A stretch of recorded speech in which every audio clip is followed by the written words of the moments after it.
patent system is the basis on which many industries are built.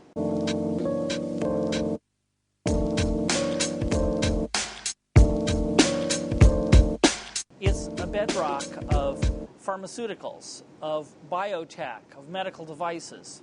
Patents are also critical in wireless, in networking, in technology. In fact, we've seen a huge movement where patents are becoming even more critical than they were before. So I think effective patent reform is a terrific way for Washington to really support America's inventors and help us invent our way out of the economic mess we're in. So we came up with the idea of invention capital, an industry that we view as being very parallel to venture capital, which will invest in inventions. Over time, businesses discover that patents are critical to them, and that an innovative company needs to protect its innovations. That's a pretty simple idea. When we started our company 10 years ago, a lot of people didn't believe that simple idea. And they told me, oh no, patents will never be important in technology. And I said, oh, I bet they will. You can do multi-finger gestures on it, and boy, have we patented it. So I think the current patent system is pretty damn good. Now, it's a government agency and has many of the problems government agencies have. It moves slowly. It isn't always funded very well.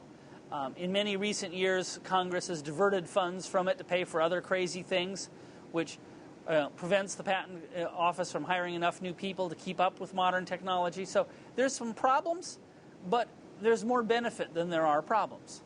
And I draw an analogy to the stock market. Is the stock market perfect? Of course not. We need to have a liquid market to finance America's companies. And we need to have a patent system to protect inventors.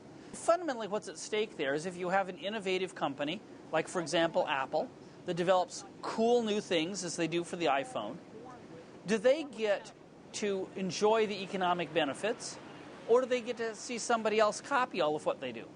And it's a false dichotomy to say, oh, they should focus more on innovating than on protection. The board of directors and shareholders and other people would not let them spend any money on innovation if someone else was going to copy it tomorrow and they got no benefit out of it. If you don't get any benefit out of succeeding, why are you going to take that risk? Clearly, one of the most dynamic markets in the world are going to be computing devices we always have with us that we use for communications, entertainment, and a whole broad variety of things. Companies are battling to be the winner who took most there. And they battle in lots of different ways. One of them happens to be patents. Nokia is accusing Apple Computer of 10 patent violations. For a brief period of time, it was possible to be the winner who takes most and achieve a monopoly or near monopoly in your market. Whether you're Microsoft or Apple or Google or Cisco or Oracle, they all have that property. You could do that without patents. And so they did. Now they're discovering, hey, patents are actually useful.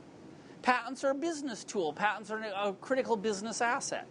Computer software and internet space was really immature when it came to patents and patent sophistication, and they're getting a crash course.